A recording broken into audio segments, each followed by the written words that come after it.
Nanti ditanya lagi, itu duit dari mana? Ladang konten.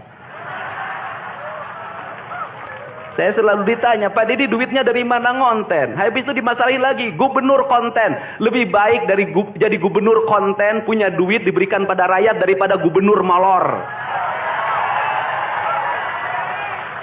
Bener nggak?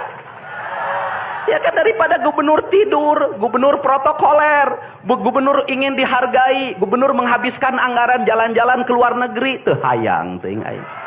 Nggak ada pejabat yang sengsara, nggak ada. Nggak ada anggota DPRD yang sengsara, nggak ada. Yang sengsara itu rakyat kita. Kenapa? Kalau kami pejabat sudah cukup, mau nyari apa lagi? Mobil dikasih sama negara, tunjangan dikasih, asuransi dibayarin, makan dibayarin. Tinggal sayangnya sama rakyat, jangan ngambil lagi jatah rakyat.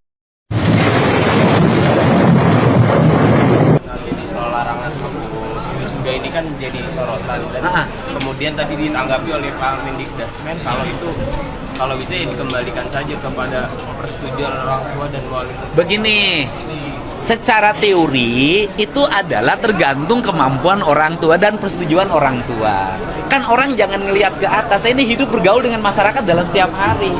Tapi orang tua itu tidak akan kuat manakala sekolahnya menyelenggarakan. Anaknya nangis, anaknya ngambek, anaknya merasa di lingkungannya menjadi terpinggirkan sehingga orang tuanya terbebani. Akibat orang tuanya terbebani, pinjem bank emok, udah deh, pinjem bank keliling, pinjem pinjol, angka kemiskinan di Jawa Barat akan semakin meningkat. Orang Jawa Barat itu per RT itu sudah ada kumpulan 10 orang, itu pengeluaran rentenir dan rata-rata dipakai biaya sekolah, studi tour, outing kelas, kredit motor, gitu loh. Jadi bagi mereka yang hanya melihat di Jakarta, itu tidak akan pernah tahu kehidupan masyarakat yang real. Saya ini hidupnya di tengah-tengah masyarakat dan saya ini tiap hari itu nanganin orang yang numpuk di rumah saya, di rumah dinas. 100 orang mengadu hal yang sama.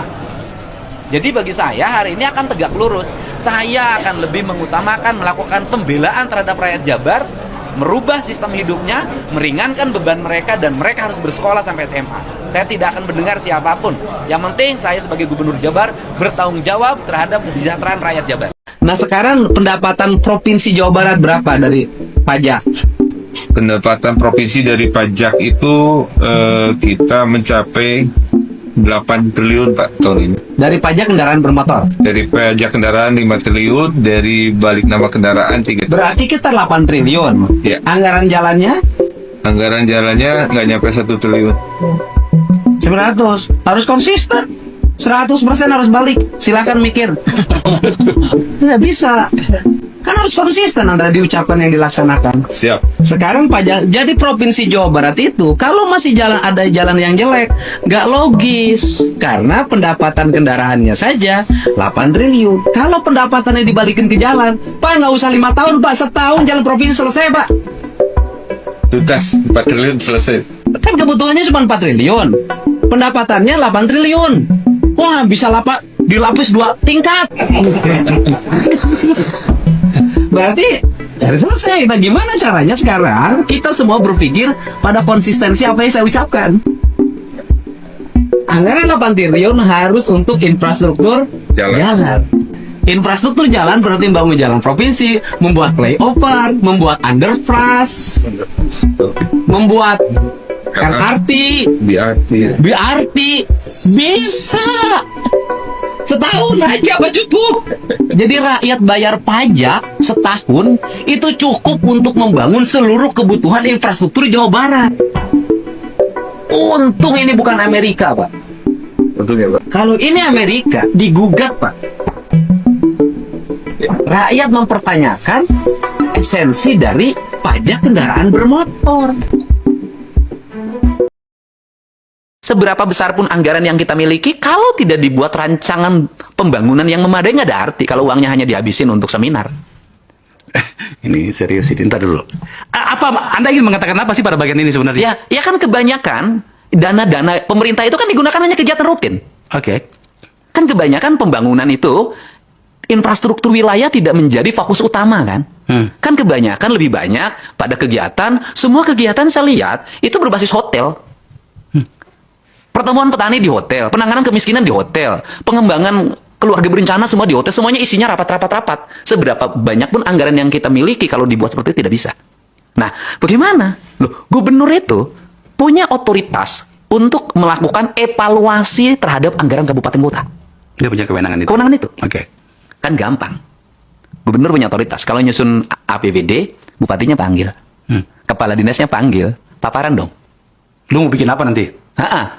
Kita sodorin data. Di kabupaten kamu tuh SD-nya roboh. Jalan kampungnya jelek-jelek. Bangunan irigasinya rusak. Puskesmasnya, peralatannya sudah tidak memadai. Mobil ambulannya mogok terus. Ini kebutuhan publik, listriknya belum terjangkau 100%. Yang punya MCK masih sedikit, masih ada yang BAB di depan rumah. Maka, begini. Saya ingin kabupaten Anda, semua anggaran difokuskan di itu tahun ini. Kan bisa dong, difokus itu. Sisanya, kita kirim. Bentuknya ini. Selesai, Pak. Saya katakan, saya sanggup ngeberes ini hanya dalam waktu 3 tahun. Apa yang Anda selesaikan dalam 3 tahun?